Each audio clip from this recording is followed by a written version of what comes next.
आज हमारे साथ भारत सरकार में राज्य मंत्री MOS health doctor Bharati Pawar ji भी हैं। उनका बहुत बहुत अभिनंदन। आज से 3 दिन पहले हमारे महासचिव आदरणीय अरुण सिंह जी ने एक प्रेस कॉन्फ्रेंस करके आप सभी को स्थापना दिवस और उससे जुड़े हुए सभी कार्यक्रमों के विषय में जानकारी दी थी। जैसे कि आपको ज्ञात है, कल भारतीय जनता पार्टी की 42nd स्थापना दिवस अर्थात फाउंडेशन डे था। 7 तारीख से 20 तारीख तक भारतीय जनता पार्टी एक सामाजिक न्याय का पखवाड़ा मना रही है। सोशल जस्टिस जिस प्रकार से भारतीय जनता पार्टी के सरकार में आगे बढ़ा है, माननीय प्रधानमंत्री नरेंद्र मोदी जी के नेतृत्व में सामाजिक न्याय जिस प्रकार घर घर तक पहुंचा है, 7 तारीख से 20 तारीख तक इसका एक पखवाड़ा मनाया जा रहा है। पखवाड़े के साथ ही भारतवर्ष में जितने भी एस्पिरेशनल डिस्ट्रिक्ट्स घोषित किए गए हैं, माननीय प्रधानमंत्री नरेंद्र मोदी जी द्वारा इन सभी एस्पिरेशनल डिस्ट्रिक्ट्स का भी जायजा लेने, इन सभी एस्पिरेशनल डिस्ट्रिक्ट्स में जो सफर तय किया है एडमिनिस्ट्रेशन ने, कहां से कहां तक हम पहुंचे हैं, इस विषय का जायजा लेने के लिए भी केंद्रीय मंत्रीगण और पार्टी के पदाधिकारी इन सभी जिलों में जाएंगे, रात्रि निवास करेंगे, 24 घंटे रुक करके इनका जायजा करने वाले हैं। All this is because our Prime Minister and our party believes that we are an accountable body. हम एक अकाउंटेबल पार्टी है। केवल निर्णय लेने से नहीं होता है, वह निर्णय जमीन तक पहुंच रही है कि नहीं, इस विषय पर भी ध्यान देना है। मैं 7 से 20 तारीख तक जो दिन जिस विषय के लिए तय किए गए हैं सामाजिक न्याय के अंतर्गत, वह सूचना आपको दूंगा। और 7 तारीख अर्थात आज आयुष्मान भारत का दिन है, उस विषय पे हम आज प्रेस कॉन्फ्रेंस करेंगे। 7 तारीख जैसे मैंने कहा, आयुष्मान भारत के लिए आज का दिन निर्धारित है। 8 तारीख पीएम आवास योजना, 9 तारीख हर घर नल की जल, 10 तारीख पीएम किसान सम्मान निधि, 11 तारीख अनुसूचित जाति उत्थान और कल्याण हेतु जितने भी योजना इस सरकार ने चलाए और ज्योतिबा फुले और सावित्रीबा फुले को समर्पित यह दिन रहेगा। छात्रावासों में जाकर हमारे कार्यकर्ता, हमारे मंत्री वहां अनुसूचित जाति के लिए क्या कल्याणकारी योजनाएं लागू की गई हैं, इन विषयों में चर्चा करेंगे। 12 अप्रैल को 12 साल से छोटे और 12 साल तक के बच्चों के लिए जो वैक्सीनेशन कोरोना का चल रहा है, उस विषय पर विशेष ध्यान पार्टी के हमारे कार्यकर्ताओं का रहेगा, मंत्रियों का रहेगा। 13 तारीख को गरीब कल्याण अन्न योजना पर चर्चा होगी और हमारे कार्यकर्ता इस विषय को लेकर जनमानस तक जाएंगे। 14 तारीख जैसे हम सभी जानते हैं, माननीय BR अंबेडकर जी की जयंती है, पार्टी अंबेडकर जयंती मनाएगी। 15 तारीख को ट्राइबल वेलफेयर जनजाति कल्याण का विषय है, जो ट्राइबल छात्रावास हैं उनमें जाकर के जो कल्याण योग्य कार्यक्रम रहे होंगे उन विषय पर हम चर्चा करेंगे। 16 तारीख को श्रमिक एवं असंगठित क्षेत्र में ई श्रम कार्ड के वितरण के विषय में चिंतन किया जाएगा और किस प्रकार से ई श्रम कार्ड का रजिस्ट्रेशन में बढ़ोतरी हो, उस विषय को आगे बढ़ाएंगे। 17 तारीख को वित्तीय सुधार, the financial reforms with which the Modi government has worked as yet, इन विषयों पे हम चर्चा करेंगे, इन विषयों पर हम बल देंगे, इन विषयों तक को जमीन तक लेकर जाएंगे।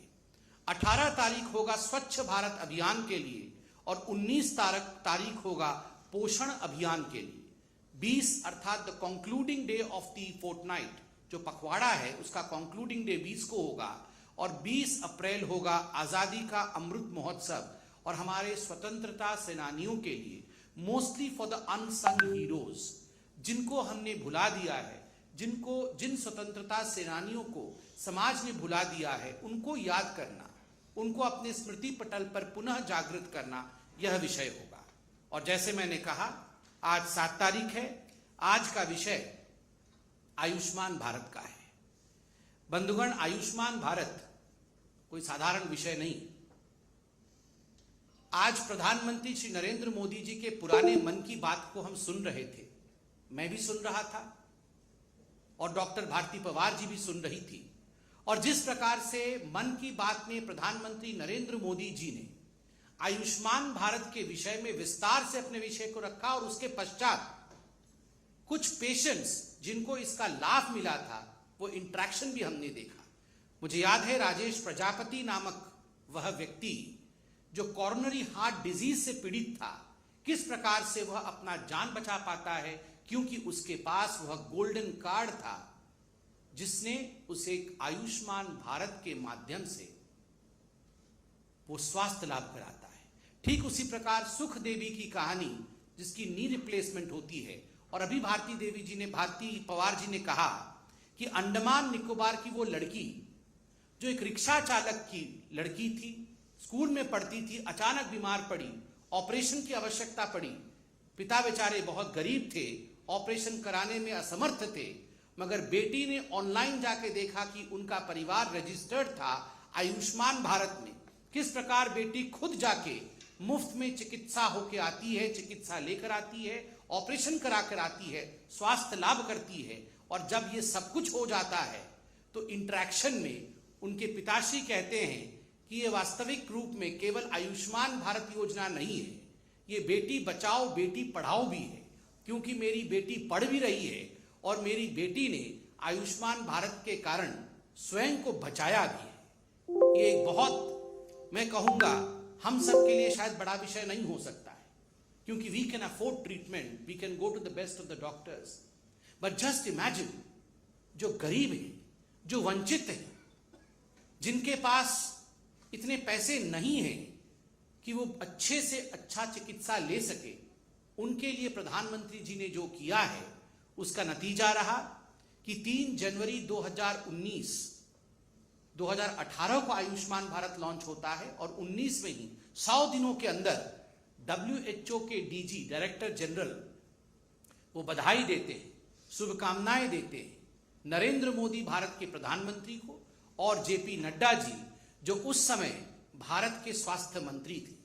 ये हमारे लिए गर्व का विषय है कि हमारे माननीय प्रधानमंत्री, हमारे सर्वोच्च नेता नरेंद्र मोदी जी और हमारे वर्तमान के अध्यक्ष जो उस समय हेल्थ मिनिस्टर थे आदरणीय JP नड्डा, दोनों के आशीर्वाद के कारण यह फलीभूत हुआ। 100 करोड़ परिवारों तक, अर्थात लगभग 50 करोड़ व्यक्तियों को 5 लाख रुपए तक की चिकित्सा मुफ्त मुहैया कराना, यह आयुष्मान भारत का मुख्य बिंदु है। Just imagine 50 crore people, 5 lakh rupees treatment free of cost. This is not a small feet. यह कोई छोटा विषय नहीं है, यह एक बहुत बड़ा कीर्तिमान है। और इसी कारण से पूरे विश्व में अगर सही मायने में देखा जाए तो स्वास्थ्य क्षेत्र में, हेल्थ सेक्टर में पूरे विश्व का अगर सबसे बड़ा अचीवमेंट कोई है तो वो आयुष्मान भारत है हिंदुस्तान का। ये कहना अतिशयोक्ति नहीं होगा।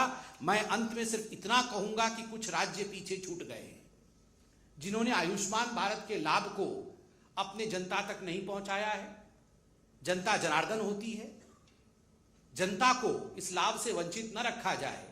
यह दिल्ली की सरकार, उड़ीसा की सरकार और पश्चिम बंगाल की सरकार से हमारी गुहार है कि ठीक है, हो सकता है आपकी भी योजना हो, कोई स्वास्थ्य की योजना हो, मगर डबल इंजन की बेनिफिट अगर आपके जनता को मिले तो व्यारे न्यारे हो जाए। आपका बेनिफिट और हमारा भी बेनिफिट, दोनों बेनिफिट मिलके यदि आपके राज्य की जनता, हमारी भारत की जनता स्वस्थ रहे तो इसमें किसी को आपत्ति नहीं होनी चाहिए। दिल्ली, उड़ीसा और वेस्ट बंगाल यह भी स्वास्थ्य के इस आयुष्मान भारत के लाभ को जनता तक पहुंचाएं।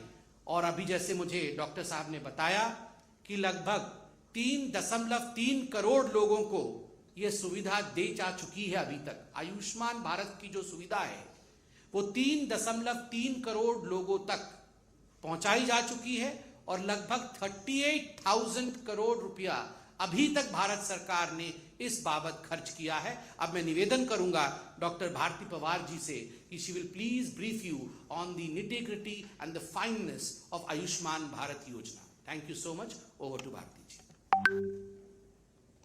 धन्यवाद संबित जी।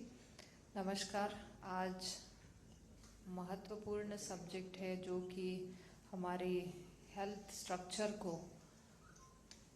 गत कई वर्षों से, जब से नरेंद्र भाई मोदी जी की सरकार बनी है, तो इस विश्वास को लेके आगे बढ़ रही है कि बेसिक सुविधाएं जो आज गांव-गांव तक पहुंचनी चाहिए और पहुंचने के बाद उन्हें वहां पे ही ट्रीटमेंट मिले, चाहे वो प्राइमरी लेवल का हो, सेकेंडरी लेवल का हो या टर्शरी लेवल का हो। उस मायने में आज हमारी सरकार काम कर रही है। मुझे इस बात को लेके खुशी है कि आज गांव में भी जाएंगे तो पीएचसी है, सीएचसी है, हमारा डिस्ट्रिक्ट हॉस्पिटल है, वहां तक सुविधा बढ़ाने के लिए पीएम आयुष्मान भारत जैसी योजना, जिसमें कि पीएम आयुष्मान भारत में हेल्थ एंड वेलनेस सेंटर बनने चाहिए। ये हेल्थ एंड वेलनेस सेंटर ऐसी सुविधा प्रदान करेंगे कि जो ग्रामीण क्षेत्र में उसी जगह वही लोगों को ये सुविधा देंगे, जिसमें कई सारे टेस्ट बढ़े हैं, कई सारे डॉक्टर्स के विजिट बढ़े हैं, चाहे वहाँ टेलीकंसल्टेशन ले सकते हैं, एक एक्सपर्ट की ओपिनियन वहाँ मिल सकती है। इस हिसाब से ये हेल्थ एंड वेलनेस सेंटर है, योगा है, मेडिसिन है, आयुर्वेदा है, ये इंटीग्रेशन भी वहाँ मेंटेन किया है।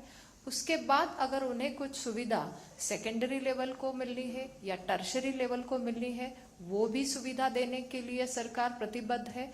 लेकिन अगर कोई वंचित रहता है, अगर वो ऑपरेशन नहीं करवा रहा है, तो SECC डेटा जो कि हमारा census socio economic caste census 2011 का था, जो कि एक house holds includes are based on deprivation and occupational criteria, तो उन क्राइटेरिया को ध्यान में रखते हुए उन लोगों की एक सूची बनी और जिनमें चिन्हित किए ये 10 करोड़ 10.74 करोड़ फैमिलीज, जो कि लगभग आज की तारीख पे देखा जाए तो 50 करोड़ बेनिफिशियरीज को ये हेल्थ इंश्योरेंस, जो कि 5 लाख का इंश्योरेंस पर फैमिली पर ईयर कवर करता है। इसमें बड़ी बात यह है कि जो भी ऑपरेशन सर्जरी करवाने हैं, इसके लिए कुछ अस्पताल एम्पैनल्ड किए हैं, कुछ वहाँ पे नंबर दिए हैं, प्रोटोकॉल बने हैं, सर्जरीज करेंगे, ट्रीटमेंट करेंगे, और वो सभी सर्जरीज इंक्लूड किए हैं जो कि आम आदमी को, जो कि एक सामान्य परिवार को चिंतित करती है। लगभग आज के दिन में देखा जाए तो ऐसी 1670 ऐसी प्रोसीजर्स है जो कि इसमें कर सकते हैं और पेशेंट इसके लाभ ले रहे हैं। आज कई अस्पताल इसमें जुड़े हैं, जैसे कि कहा कुछ 3 राज्यों को छोड़ के, उड़ीसा, दिल्ली और पश्चिम बंगाल को छोड़ के हमारे बाकी राज्यों और यूटीज में ये योजना अच्छा काम कर रही है। स्टेट और सेंट्रल गवर्नमेंट के साथ मिली ये योजना है, तो अगर कुछ एडिशनल भी बेनिफिशियरीज आते हैं, वो स्टेट्स की लिस्ट में आते हैं, तो वो भी स्टेट के थ्रू इस योजना में जुड़े हैं, लेकिन वो स्टेट के शेयर में आएंगे। अभी आज तक हमारे लगभग 17 करोड़ कार्ड्स ऐसे हैं कि जो दिए गए हैं, लेकिन क्या कार्ड नहीं है तो ट्रीटमेंट नहीं है, ऐसी बात नहीं होगी। जो भी ऑनलाइन देखते हैं, अगर उस ट्रीटमेंट में चाहते हैं ये होना है, नाम बेनिफिशियरीज की लिस्ट में है, तो वो ट्रीटमेंट उस अस्पताल में जाके लेंगे। आज तक लगभग हमारे 25,800 अस्पताल है जो कि एम्पैनल्ड हुए हैं अलग अलग हमारे राज्यों में, जो कि एक ये कैशलेस एक्सेस है। तो बेनिफिशियरीज को कहीं भी, अगर भारत भर में समझो मेरा महाराष्ट्र से कोई पेशेंट है और तुरंत उसे दिल्ली में कार्ड है और ट्रीटमेंट लेनी है, तो वो ट्रीटमेंट ले सकता है एम्पैनल्ड हॉस्पिटल में। लेकिन दिल्ली का कोई पेशेंट अगर महाराष्ट्र में जाता है तो वो ट्रीटमेंट नहीं ले सकता, क्योंकि इस राज्य ने ये योजना को स्वीकार नहीं किया है। तो मैं आपके माध्यम से अनुरोध करती हूँ, ये 3 ही राज्यों के लोगों को इसमें जोड़ा जाए, क्योंकि ये भारत भर में एप्लीकेबल ये ऐसी स्कीम है और जो सुविधा, आरोग्य सुविधा से जुड़ी है। किसी को भी कहीं पे भी आवश्यकता होती है, कई नौकरी के कोई स्टूडेंट्स पढ़ाई के लिए कहीं भी जाते हैं, तो ऐसी कभी इमरजेंसी आ जाती है, तो मुझे लगता है सभी राज्यों में इसने जुड़ना बहुत ही आवश्यकता है। जो जिसको गौर करते हुए आदरणीय प्रधानमंत्री जी ने विशेष रूप से ये सबसे बड़ी योजना, जो हम वर्ल्ड्स लार्जेस्ट हेल्थ इंश्योरेंस योजना के तहत में दे रहे हैं, तो मुझे लगता है सभी राज्यों ने इसमें जुड़ना चाहिए। ये कवर करती है हमारे प्री हॉस्पिटलाइजेशन को और पोस्ट हॉस्पिटलाइजेशन के एक्सपेंसेस को, इंक्लूडिंग डायग्नोस्टिक एंड मेडिसिन, सब उसके गाइडलाइन, ट्रीटमेंट गाइडलाइन में जो स्टैंडर्ड्स है उसके आधार पर उसमें जो ड्रग्स है, सप्लाईज है, डायग्नोस्टिक सर्विसेज है, फिजिशियंस के फी है, रूम के चार्जेस है, सर्जन के चार्जेस है, ओटी आईसीयू चार्जेस, ये सभी कवर करते हुए पेशेंट को मदद करते हैं। इसमें कोई रेस्ट्रिक्शन नहीं है, फैमिली साइज कितनी हो, पर्टिकुलर हो, ऐसी कोई ये नहीं है, और ये पोर्टेबल है थ्रू आउट इंडिया। मुझे लगता है ऐसी योजना कभी बनी नहीं थी और इसका मकसद यही था कि हर एक को, हम जो बोलते हैं कि आउट ऑफ पॉकेट एक्सपेंडिचर कम करने के लिए हेल्थ रिलेटेड सरकार के क्या प्रयास चल रहे हैं, तो ये सबसे बड़ी और एक अच्छी योजना इस कार्यकाल में बनी है। जिस कार्यकाल में कोविड जैसा संकट आया, कोविड जैसे संकट में भी इस योजना के तहत लोगों ने टेस्ट किए, ट्रीटमेंट किए और सभी राज्यों को वो राशि भी दी गई जिसकी आवश्यकता उस टाइम पे थी। मैं यही कहूँगी कि ये योजना के माध्यम से जैसे प्राइमरी, सेकेंडरी, टर्शरी और भविष्य में भी प्राइमरी हो या टर्शरी हो, इस कंसर्न करते हुए पीएम प्रधानमंत्री Ayushman Bharat health infrastructure mission, जो कि एक बड़ी ही अच्छी योजना बन रही है, जिसके तहत लैब को लेके और अच्छी सुविधा देने के लिए और एक एडवांस टेक्नोलॉजी से जुड़ा हुआ हमारा ये इंफ्रास्ट्रक्चर हेल्थ का बन रहा है, जिसमें भी यही आरोग्य की सुविधा और अच्छे से लोगों को दे पाए। और पेंडेमिक को सोचते हुए हर एक राज्य में, जिले में क्या होना चाहिए, इसको ध्यान में रखते हुए ये योजना है। और प्रधानमंत्री डिजिटल हेल्थ मिशन, ये भी एक हमारा आयुष्मान भारत का पिलर है, जिसमें कि डिजिटल हेल्थ कार्ड बनेंगे, तो वो पेशेंट को अगर हमारा रिकॉर्ड देखना है, क्या डायग्नोसिस हुआ है किसी अस्पताल में, तो वो बिल्कुल ही वो देख पाते हैं उसी अस्पताल में, जो कि वो डॉक्टर के और पेशेंट के अपने मतलब उनका खुद का ये कहना होगा, तभी उनके कंसेंट से ही वो कार्ड बनेगा और उसकी सुविधा प्राप्त होगी, जिसके कारण पेशेंट अगर कहीं दूसरे अस्पताल में जाते हो तो ये हेल्थ कार्ड के थ्रू हमें वो उसका फाइल भी मिलेगा और तुरंत डायग्नोसिस या तुरंत उनके जो भी प्रॉब्लम्स है वो कैच किए जाएंगे। तो मुझे लगता है एक एडवांस टेक्नोलॉजी को ध्यान में रखते हुए एक ऐसी पहल आज इस क्षेत्र में हो रही है। मुझे लगता है ये जब नेतृत्व की विशाल सोच होती है तभी हो सकता है, क्योंकि मैं एज ए डॉक्टर देख रही हूँ कि आज पैंडेमिक में जब कोविड आया तो वो वायरस को देखना, आइसोलेट करना, उसको टाइम देना, तो संबित जी इतना अनुभव हुआ कि हम लोग सब अननोन थे, नए थे, लेकिन भविष्य में अगर ऐसे पेंडेमिक ऐसा कुछ वायरस आता है तो BSL 3 लैब का भी इस PM अभियान में इंफ्रास्ट्रक्चर में ऐसी 4 लैब है जो मोबाइल लैब है, जो कि कहती है कि ये लैब उसी जगह पे जाएगी तुरंत कि जहां समझो कुछ खतरा है, कुछ नया वायरस आया है, तो वो जाके उसी जगह पे वो तुरंत जांच करेगी, ताकि वो एरिया भी कंटेमिनेशन से हम लोग रोक पाएंगे और वहीं पे उसका इलाज भी तुरंत दे पाएंगे। तो मुझे लगता है इतनी सोच और इतनी पेंडेमिक को सोचते हुए एक अच्छी हमारी पहल है जो कि इन सभी पिलर्स में दिखती है। मुझे लगता है ये योजना एक नए भारत को, एक अच्छा आयुष्मान भारत को बनाने के लिए बहुत ही सक्षम है, जिसका हम रिजल्ट देख रहे हैं कि आज 38,000 करोड़ इतनी मदद अगर पेशेंट्स को मिली है, तो जरूर ये हमारी सभी भारतीय वासियों के परिवार को एक बहुत बड़ी मात्रा में मदद की है, जिनका उदाहरण संबित जी ने बताया कि हमारी बेटियां हो या चाहे हमारी माताएं हो, उनको हम मदद करते हैं और उसमें बहुत ही बेसिक जैसे टोटल नी रिप्लेसमेंट हो, हिप रिप्लेसमेंट, जॉइंट रिप्लेसमेंट हो, आर्टरी बाईपास हो, तो मुझे लगता है इतनी बेसिक है जिनकी लोगों को चिंताएं रहती है कि मैं अब कैसे करूं, तो इस माध्यम से ये मदद करने में ये योजना बहुत ही अच्छी काम कर रही है। फिर एक बार मैं कहूंगी कि आपके माध्यम से जो ज्यादा मतलब इसमें काम करेंगे। जिस तरीके से हमने ठान लिया है कि इस सामाजिक न्याय पखवाड़े के दौरान भी हमारे सभी कार्यकर्ता जो कि पहुंचेंगे और इसी योजना को लेके आगे जाएंगे, और जहां कार्ड नहीं है तो वो बनने के लिए वो गांव-गांव तक अवेयरनेस करेंगे कि ये माध्यम से हम कार्ड भी ले ले और उन परिवारों को भी एक तसल्ली दे कि आपके लिए ये हेल्थ इंश्योरेंस है, ताकि उन्हें समय पर ये मदद मिले। धन्यवाद। Thank you so much. कोई प्रश्न हो तो पूछ सकते हैं। सर, अखिलेश यादव ने गोरखपुर मामले में मुर्तजा को मनोरोगी बताया है और कहा है कि बीजेपी से जानबूझकर फिल्म दे रही है, बढ़ा चढ़ा कर पेश कर रही है। देखिए, आज का विषय आयुष्मान भारत पे है। स्वाभाविक है आज प्रश्न उत्तर भी इसी विषय पर होगा।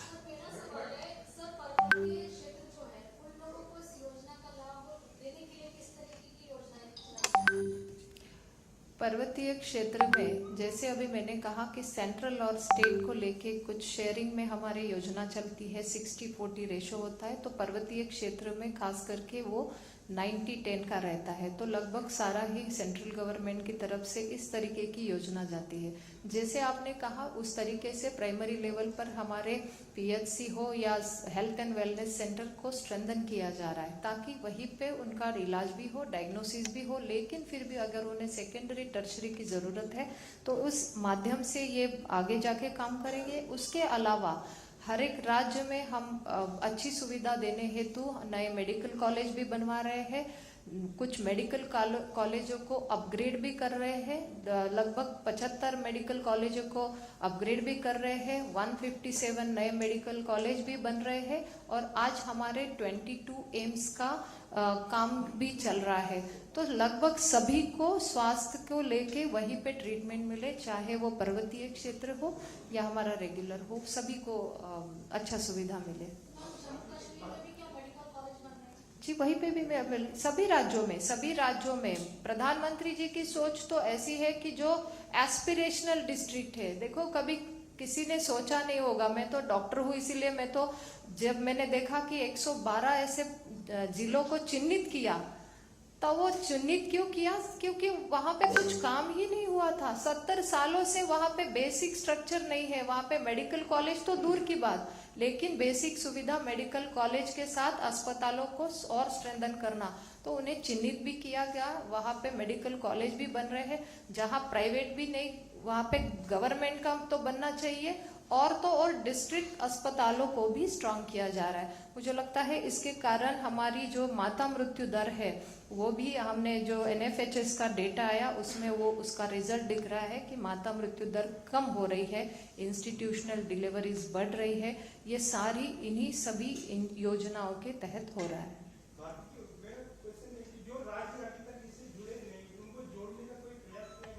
जी जरूर, आपके सुझाव, और मैं तो चाहूंगी हर एक नागरिक का अधिकार होता है कि जो भी योजनाएं हैं वो मिलनी चाहिए, चाहे वो राज्य की हो चाहे वो केंद्र की हो।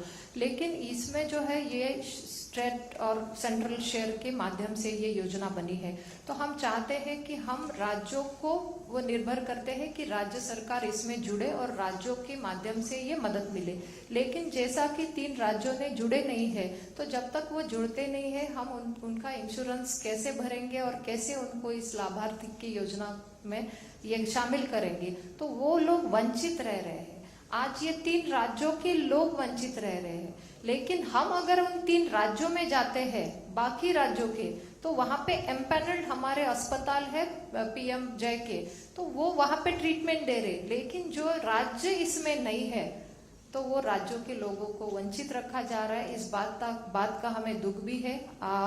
हमारी तरफ से चिट्ठियां भी लिखी गई है, हमने रिक्वेस्ट भी की है, लेकिन अभी वो चिट्ठियों का कोई रिप्लाई नहीं आया है।